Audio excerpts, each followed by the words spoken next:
Top quality और consistent performance के लिए सिर्फ सिल्वर पंप नाम याद रखना।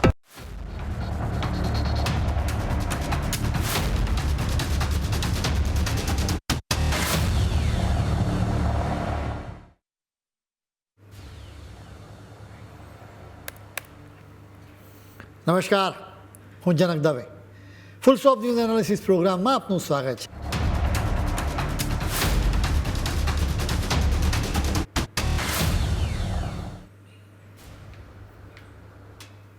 જંતર મંતર પર અત્યારે જે ખેલ ખેલાઈ રહ્યો છે ને, એ વિરોધ પ્રદર્શન નથી, એ તો શુદ્ધ ગુંડાગર્દી છે.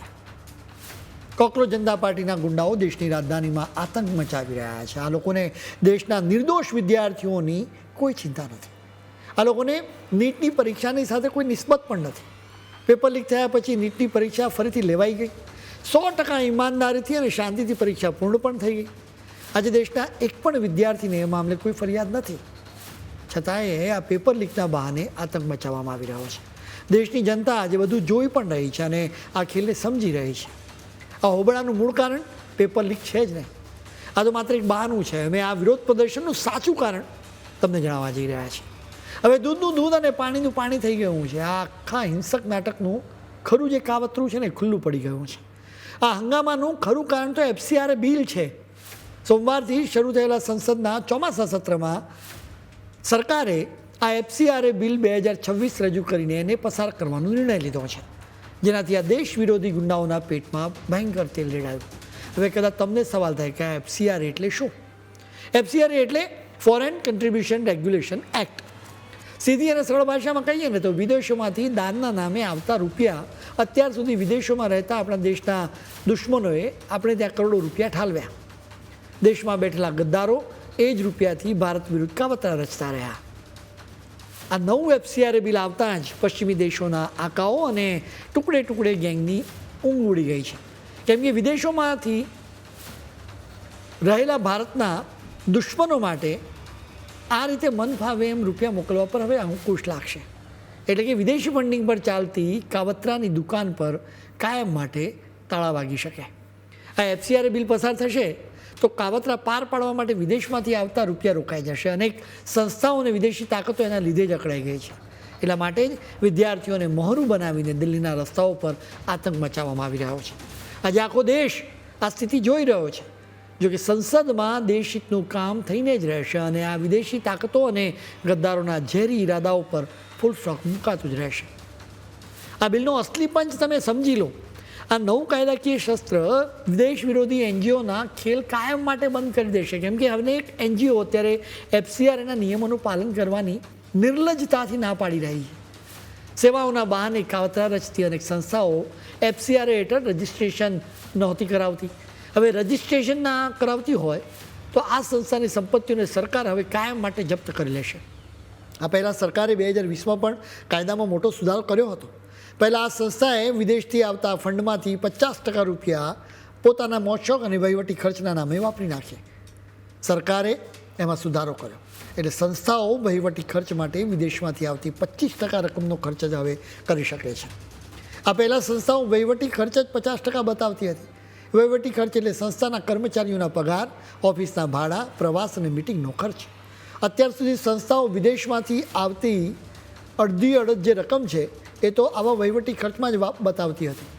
અસલી ખર્ચ એના કરતાં સાવ ઓછો થતો હતો. માની લો કે કોઈ સંસ્થા 50% રકમ વહીવટી ખર્ચ બતાવે પણ અસલી ખર્ચ 20% જ હોય. હવે આ સંસ્થા બાકીની 30% રકમ દેશ વિરોધી કાવતરા પર પાર પાડવા માટે ખર્ચી આવી. હવે સ્થિતિને જોઈને સરકારે 2020માં કાયદામાં સુધારો કર્યો. હવે કાયદામાં સુધારા માટે નવું બિલ પસાર થશે તો દેશદ્રોહીઓ પર લોખંડી શિકંજો કસાવાનો છે. આ દેશમાં તોફાનો ભડકાવવા, દિલ્હીના રસ્તાઓ પર આતંક મચાવવા અને શાંતિ ડહોળવા માટે વિદેશોમાંથી રૂપિયા આવતા રહ્યા છે. એટલું જ નહીં, ગરીબ અને ભોળા હિન્દુઓ, ખાસ કરીને આપણા આદિવાસી ભાઈ બહેનોનું ધર્મ પરિવર્તન કરાવવા માટે બહારથી પાણીની જેમ પૈસા વહાવવામાં આવે છે. હિન્દુત્વવાદી સંગઠનો તો વર્ષોથી આરોપ લગાવી રહ્યા છે કે કેટલીક ખ્રિસ્તી સંસ્થાઓને વિદેશોમાંથી ભરપૂર ડોલર મળી રહ્યા છે અને એ જ ડોલરના જોરે આદિવાસી વિસ્તારોમાં પરિવર્તનનું રેકેટ ચલાવવામાં આવી રહ્યું છે. વાત આટલેથી પૂરી થતી નથી. ખાડી દેશોમાંથી મુસ્લિમ સંસ્થાઓને કરોડો રૂપિયા મોકલાવવામાં આવે છે અને એ જ કાળી કમાણીમાંથી લવજેહાદ જેવા ભયાનક કાવતરા પાર પાડવામાં આવી રહ્યા છે. નિર્દોષ હિન્દુ છોકરીઓને જાળમાં ફસાવવા માટે મુસ્લિમ છોકરાઓને રૂપિયા આપવામાં આવી રહ્યા છે. પણ હવે સરકારના નવા પગલાંથી આવા તમામ દેશ વિરોધી ધર્મ વિરોધી કાવતરાઓ પર કાયમ માટે ફૂલ સ્ટોપ મુકાઈ જવાનું છે. એના માટે જ આ બધી જ દેશદ્રોહી સંસ્થાઓ, ટુકડે ટુકડે ગેંગ અને કોકરોચ જનતા પાર્ટીના અંદર છુપાયેલા કેટલાક ગુંડાઓ અકળાઈને રસ્તાઓ પર આતંક મચાવી રહ્યા છે. કાયદામાં સુધારા માટેની જોગવાઈ મુજબ જો કોઈ દેશ વિરોધી કાવતરા રચિત સંસ્થાનું FCR રજિસ્ટ્રેશન રદ થઈ જાય કે એ જાતે સરેન્ડર કરી દે કે પછી એનું રજિસ્ટ્રેશન રિન્યૂ ન થાય તો વિદેશી કાળા નાણાંમાંથી ઊભી કરેલી એમની તમામ સંપત્તિઓ, કરોડોની બિલ્ડિંગ્સ અને જમીનો સીધી સરકાર પોતાના હસ્તક લઈ લેશે અને એનો વહીવટ કરવા માટે સરકાર એક સ્પેશિયલ ઓથોરિટી બનાવશે. સરકારે સ્પષ્ટ કહી દીધું છે કે આ કાયદો કોઈ ચોક્કસ જ્ઞાતિ, ધર્મ કે ધાર્મિક સંસ્થાની વિરુદ્ધમાં નથી. આખી વાત દેશની સુરક્ષાની સાથે છે, કેમ કે સેવાના નામે આપણા દેશમાં અનેક સંસ્થાઓ દેશ વિરોધી કાવતરાઓ પર પાડી રહી છે, દેશમાં તોફાનો કરાવે છે. વાત માત્ર સેવાભાવી સંસ્થાઓની જ નથી, પરંતુ રાજકારણીઓની પણ અહીં છે. તમે જુઓ કે બીજેપીના નેતાઓ અવારનવાર આરોપ મૂકતા રહ્યા છે કે કોંગ્રેસને ડીપ સ્ટેટ પાસેથી રૂપિયા મળી રહ્યા છે. ડીપ સ્ટેટ એટલે કે અમેરિકા અને યુરોપિયન દેશોના અમીરો, નેતાઓ તેમજ એ સિવાય સેના અને જાસૂસી એજન્સીઓના અધિકારીઓનું એક પાવરફુલ ગ્રુપ, જેને ભારતથી હંમેશા સખત નફરત રહી છે. એવો આરોપ પણ મૂકવામાં આવતો રહ્યો છે કે કોંગ્રેસ ભારતમાં ડીપ સ્ટેટનું એજન્ડા પાર પાડે છે, જેના પુરાવા તરીકે બીજેપીના નેતાઓ ડીપ સ્ટેટમાં સામેલ લોકો સાથેની રાહુલ ગાંધીની તસવીરો રજૂ કરી રહ્યા છે. જેમ કે આ ડીપ સ્ટેટમાં સામેલ અબજોપતિ જોર્જ સોરોસની સાથે જોડાયેલા લોકો રાહુલ ગાંધીને મળી ચૂક્યા છે. હવે ડીપ સ્ટેટ પણ ભારતમાં ભરપૂર રૂપિયા મોકલી રહ્યું છે. આ રૂપિયા કોંગ્રેસ સુધી પણ પહોંચતા હોવાનો સંગીન આરોપ મૂકવામાં આવ્યો છે, જેના લીધે કદાચ અત્યારે કોંગ્રેસ એકદમ આક્રમક સ્વરૂપમાં વિરોધ પ્રદર્શનમાં જોડાઈ છે. અત્યાર સુધી આ સંસ્થાઓ એક ખેલ ખેલતી હતી. કોઈ સંસ્થા વિદેશી રૂપિયાથી કાવતરું રચતી હોવાનું પકડાય તો પણ તેઓ શાંત નહોતા બેસતા. નવું અને પ્રોક્સી સંગઠન ઊભું કરીને જ એ જૂના કાવતરા પાર પાડવા લાગે છે. તેઓ કહેવા ખાતર પોતાની જાતને માનવ અધિકાર સંગઠનો કે લઘુમતીઓના અધિકારીઓ માટે કામ કરતી સંસ્થા ગણાવી રહ્યા છે. જોકે આ જ સંસ્થાઓ દેશમાં તોફાનો કરાવી રહી છે. દેશમાં છેલ્લા 12 વર્ષમાં થયેલા અનેક આંદોલનોમાં આવી સંસ્થાઓની સંડોવણી રહી છે. આ જ સંસ્થાઓએ નાગરિકતા સુધારા કાયદા વિરોધી તોફાનો વખતે હિંસા ભડકાવી હતી.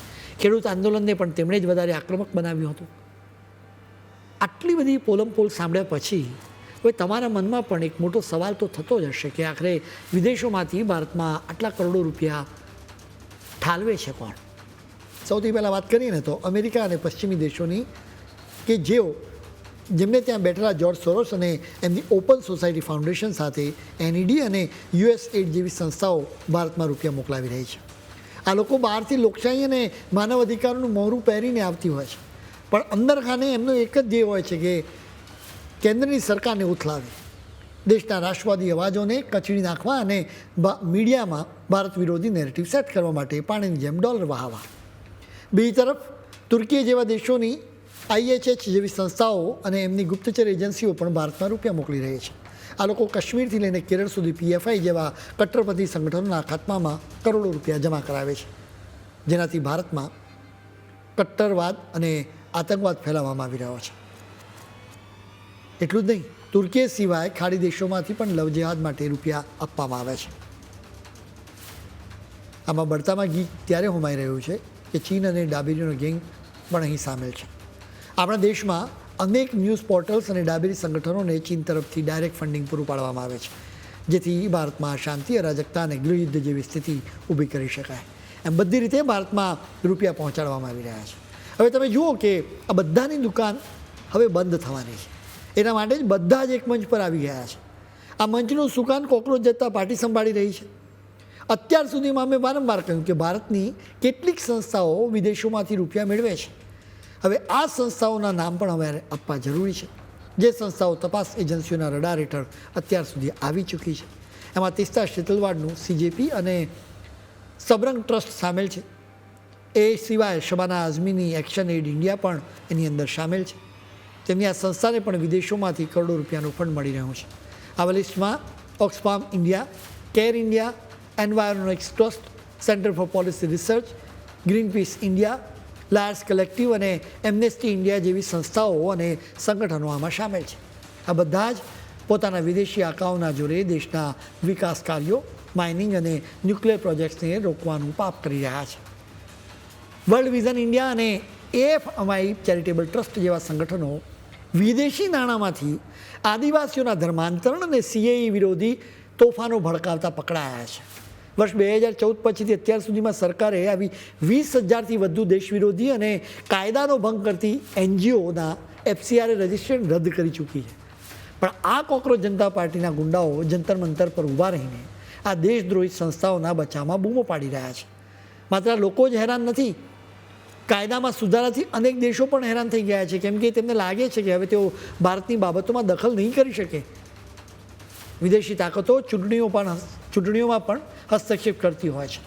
એટલા માટે જ આખી દુનિયામાં આજે વિદેશી ચંચુપાત રોકવા માટે કડક કાયદાઓ બન્યા છે. જેમ કે અમેરિકામાં ફોરેન એજન્ટ્સ રજિસ્ટ્રેશન એક્ટ, તો બીજી તરફ યુકેમાં ફોરેન ઇન્ફ્લુએન્સર રજિસ્ટ્રેશન સ્કીમ.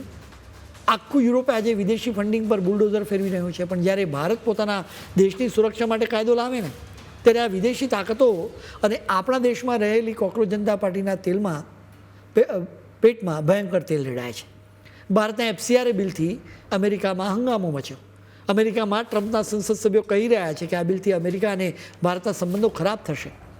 ટ્રમ્પના મંત્રીઓ કહી રહ્યા છે કે અમે ભારત સરકારને કહીશું કે તેઓ આ બિલને પાછું ખેંચી લે. આવા નિવેદનો આપવાનું કારણ એ છે કે આ બિલથી અમેરિકા ભારતની બાબતોમાં હસ્તક્ષેપ હવે નહીં કરી શકે. એટલા માટે જ અમેરિકા પણ અકળાયું છે.